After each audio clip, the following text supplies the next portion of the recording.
शांति। सभी अपने असली स्वरूप में स्थित होकर मुझ आत्मा का असली स्वरूप ज्योति बिंदु रूप है। मैं आत्मा 7 गुणों से भरपूर अपने स्वरूप में टिककर स्वयं परमपिता परमात्मा के महावाक्यों को सुनने के लिए तैयार होती हूँ। आज 21 तारीख बाप दादा के महावाक्य स्वयं भगवान भाग्य विधाता हम बच्चों को भाग्य की नई नई बातों से भाग्य बनाता है। महावाक्यों को सुनाकर हम आत्माओं के जीवन का उद्धार करते हैं। सुनते हैं स्वयं परमपिता परमात्मा के चले हुए महावाक्य। ओम शांति। 21/7/2022 बाप दादा के साकार महावाक्य में बाबा बोले, मीठे बच्चे सदा खुशी में रहो तो स्वर्ग की बादशाही का नशा कभी भूल नहीं सकता। बाबा से हम बच्चों को कितनी प्राप्ति हो रही है। बाबा कहते ये खुशी कभी भी भूलो नहीं। प्रश्न में बाप कौन सी वंडरफुल सैपलिंग लगाते हैं? उत्तर में पतित मनुष्यों को पावन देवता बना देना, यह वंडरफुल सैपलिंग बाप ही लगाते हैं। जो धर्म प्राय लोप है उसकी स्थापना कर देना वंडर है। दूसरा प्रश्न है, बाप का चरित्र कौन सा है? उत्तर में चतुराई से बच्चों को कौड़ी से हीरे जैसा बनाना, यह बाप का चरित्र है। बाकी कृष्ण के तो कोई चरित्र नहीं है, वह तो छोटा बच्चा है। गीत है, रात के राही थक मत जाना, सुबह की मंजिल दूर नहीं। ओम शांति। मीठे मीठे बच्चे जानते हैं कि यह गीत कोई यहाँ का बनाया हुआ नहीं है। गीत जब सुनते हो तो समझते हो कि बरोबर बाबा हमारा हाथ पकड़कर ले चलते हैं। जैसे छोटे बच्चे होते हैं, समझते हैं कि हाथ ना पकड़ने से गिर ना पड़े। अभी वैसे तुम जानते हो घोर अंधियारा है, ठोकरे ही ठोकरे खाते रहते हैं। बुद्धि भी कहती है एक बाबा ही है जो स्वर्ग की सचखंड की स्थापना करने वाला है। ऊंचे ते ऊंचा वह सच्चा बाबा है, उनकी महिमा करनी होती है औरों को निश्चय बुद्धि बनाने के लिए। बाप है ही स्वर्ग स्थापन करने वाला अथवा हेवनली गॉड फादर, वही तुम बच्चों को पढ़ाते हैं। हेवनली गॉड फादर माना हेवन स्थापन करने वाला, तो बरोबर हेवन स्थापन करते हैं। फिर हेवन का मालिक है श्री कृष्ण, वह हो गया हेवन रचने वाला और वह हो गया हेवन का प्रिंस। बाबा कहते परमपिता परमात्मा स्वर्ग नई दुनिया बनाते हैं और उसमें राज्य करने वाले हैं श्री कृष्ण। रचता तो एक बाबा ही है, हेवनली प्रिंस बनना है। सिर्फ एक तो नहीं होगा, 8 डिनाइस्टी गिनी जाती है। यह भी निश्चय है बाबा से वर्षा ले रहे हैं। बाबा हेवन का रचयिता है, हम उस बाबा से कल्प कल्प वर्षा लेते हैं। 84 जन्म पूरे करते हैं। आधा कल्प है सुख, आधा कल्प है दुख, आधा कल्प है राम राज्य, आधा कल्प है रावण राज्य। अब हम फिर से श्रीमत पर चलकर स्वर्ग के मालिक बन रहे हैं। ये भूलने की बात नहीं, अंदर में बड़ी खुशी होनी चाहिए। आत्मा को अंदर खुशी होती है। आत्मा का दुख व सुख शक्ल पर आता है। देवताओं की शक्ल कितनी हर्षित मुख है। जानते हैं वह स्वर्ग के मालिक थे। समझाने के लिए बाबा बोर्ड आदि बनवा रहे हैं। हेवनली गॉड फादर की महिमा ही अलग है और हेवनली प्रिंस की महिमा अलग है। वह रचयिता और वह रचना। तुम बच्चों को समझाने के लिए बाबा युक्ति से लिखते रहते हैं तो मनुष्यों को अच्छी रीति समझ में आए। जिनको परमपिता परमात्मा कहते हैं वही पतित पावन है। वह बेहद का रचयिता है। रचेंगे भी जरूर स्वर्ग। सतयुग तीर्था को मनुष्य स्वर्ग कहते हैं। स्वर्ग और नर्क आधा आधा हो जाता है। सृष्टि भी बरोबर आधा आधा है, नई और पुरानी। उस जड़ झाड़ की आयु कोई फिक्स नहीं होती है। इस झाड़ की आयु बिल्कुल फिक्स है। इस मनुष्य सृष्टि झाड़ की आयु पूरी एक्यूरेट है। ऐसे और कोई की होती नहीं। 1 सेकंड का भी फर्क नहीं पड़ सकता। वैरायटी झाड़ है। एक्यूरेट बना बनाया ड्रामा है। ये खेल 4 भाग में बांटा हुआ है। जगन्नाथपुरी में हांडा चढ़ाते हैं चावल का, उसमें 4 भाग हो जाते हैं। बाबा कहते हैं कैसे उसमें 4 भाग, तो 4 युगों की कहानी का बाबा कहते हैं ये खेल दिखाते हैं। ये सृष्टि भी 4 भागों में बटी हुई है। उसमें 1 सेकंड भी कम जास्ती नहीं हो सकता।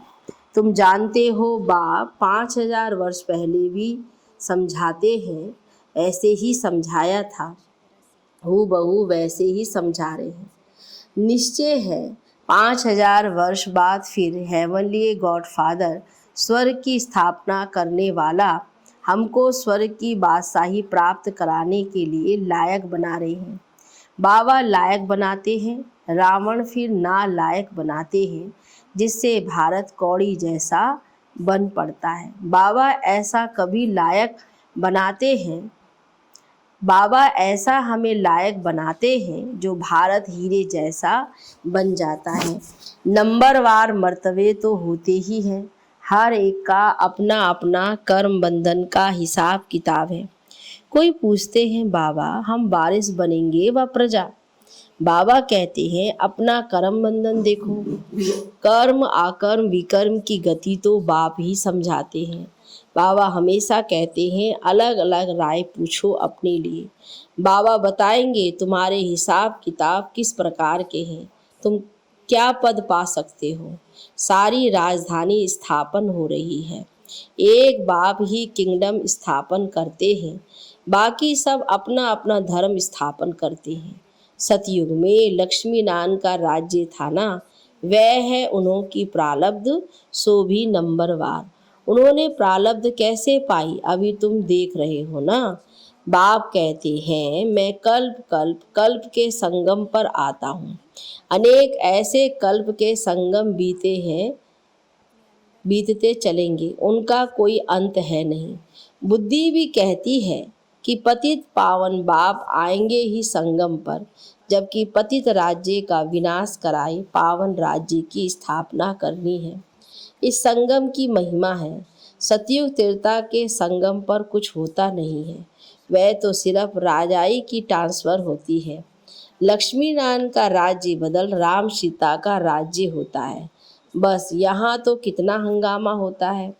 बाप कहते हैं अब ये सारी पति दुनिया खत्म होने वाली है, सबको जाना है। बाबा कहते हैं मैं सबका गाइड बनता हूँ, दुख से लिबरेट कर सदैव के लिए शांति धाम सुख धाम ले जाता हूँ। तुम जानते हो हम सुख धाम में जाएंगे, बाकी सब शांति धाम में जाएंगे। इस समय मनुष्य कहते भी हैं मन को शांति कैसे मिले, ऐसे कभी नहीं कहेंगे कि सुख मिले। यानी शांति के लिए ही कहते हैं।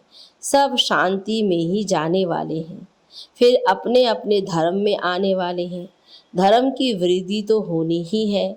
आधा कल्प है सूर्यवंशी, आधा कल्प है चंद्रवंशी राजधानी, फिर और धर्म आते हैं। अभी आदि सनातन देवी देवता धर्म का कोई है नहीं। धर्म ही प्राय लोप हो जाता है, फिर स्थापना होती है, सैपलिंग लग रही है, बाप ये सैपलिंग लगाते हैं, वह फिर झाड़ू आदि की सैपलिंग लगाते हैं।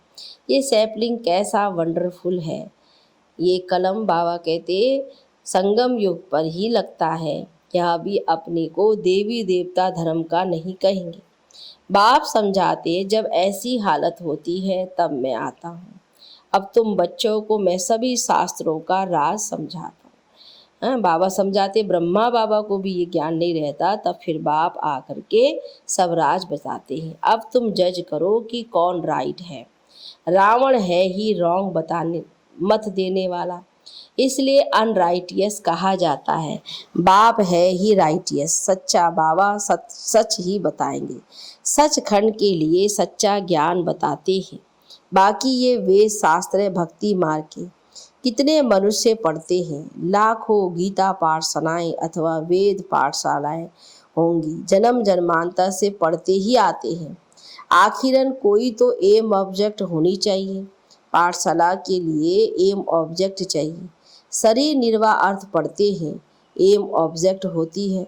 जो कुछ पढ़ते हैं, शास्त्र सुनाते हैं, तो शरीर निर्वाह चलता है। बाकी ऐसे नहीं मुक्ति जीवन मुक्ति को पा लेते हैं व भगवान को पा लेते नहीं। मनुष्य भक्ति करते हैं भगवान को पाने के लिए।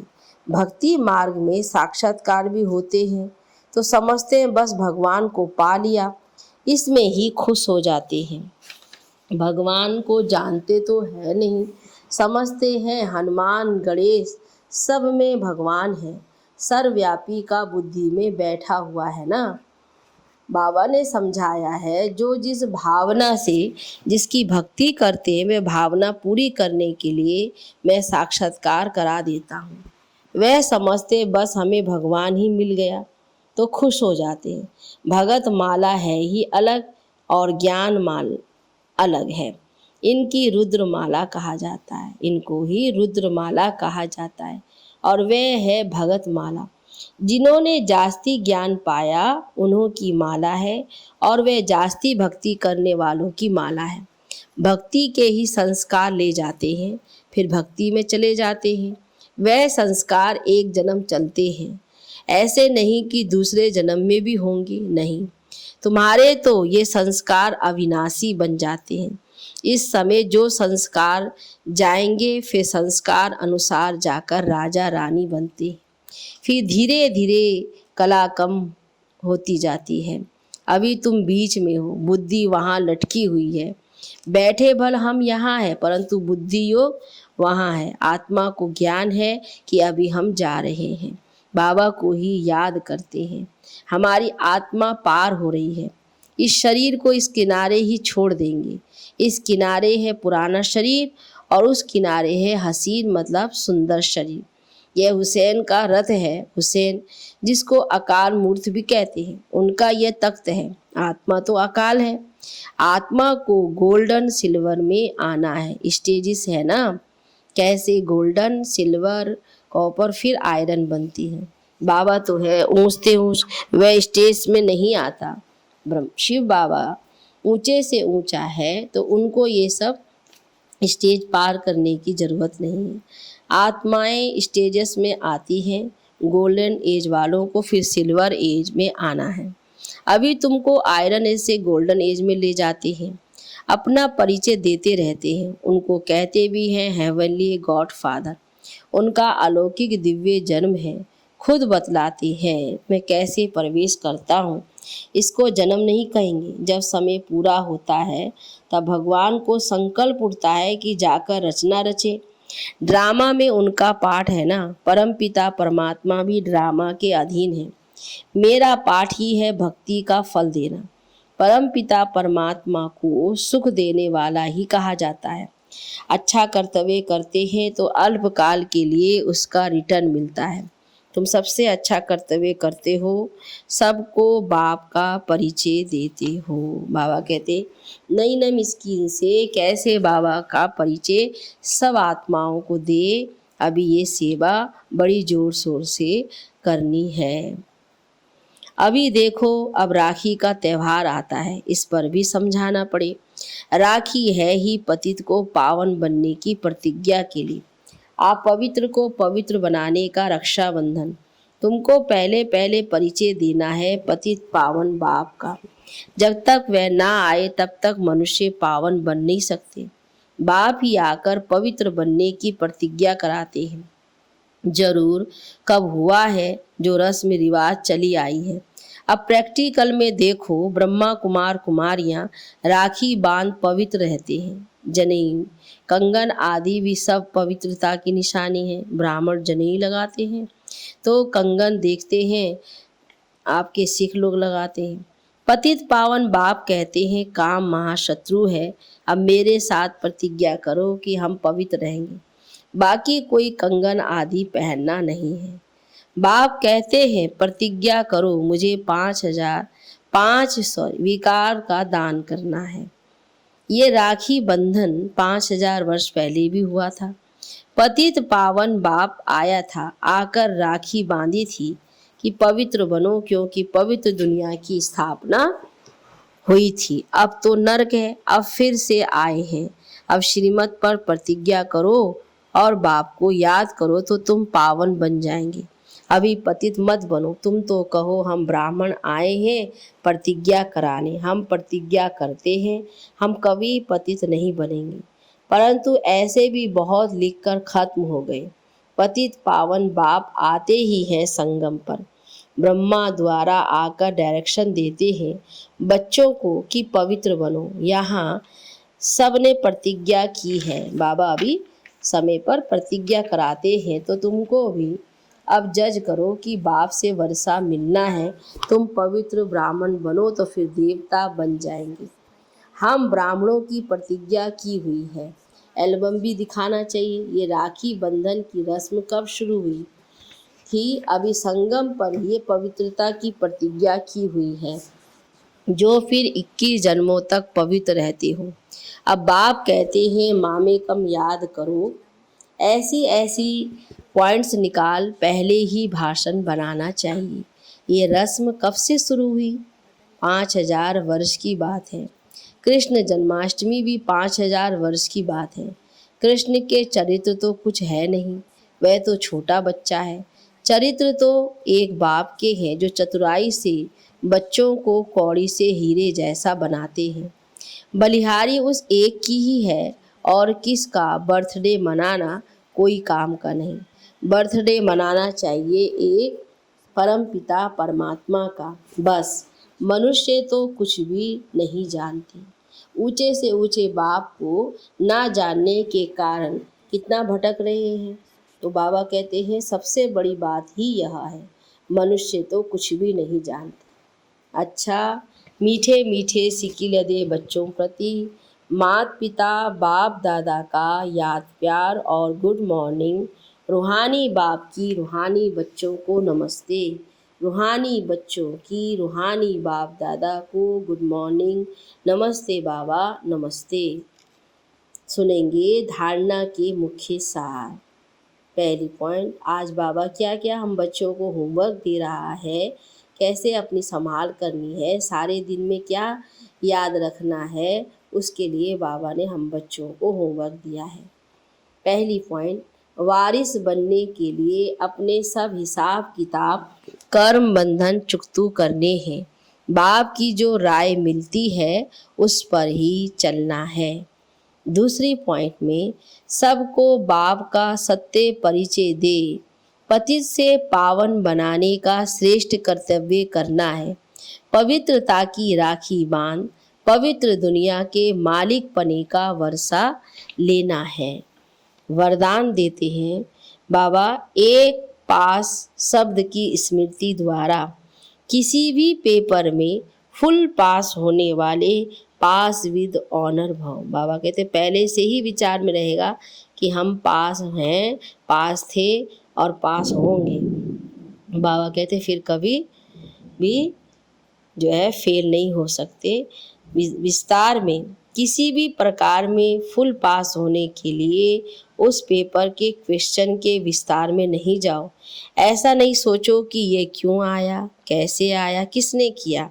इसके बजाय पास होने का सोचकर पेपर को पेपर समझकर पास कर लो।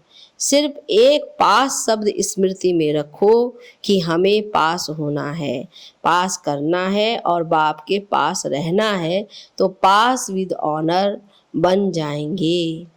स्लोगन में स्वयं को परमात्मा प्यार के पीछे कुर्बान करने वाले ही सफलता मूर्त बनते हैं। स्वयं को परमात्मा प्यार के पीछे कुर्बान करने वाले ही सफलता मूर्त बनते हैं। अच्छा, ओम शांति शांति शांति।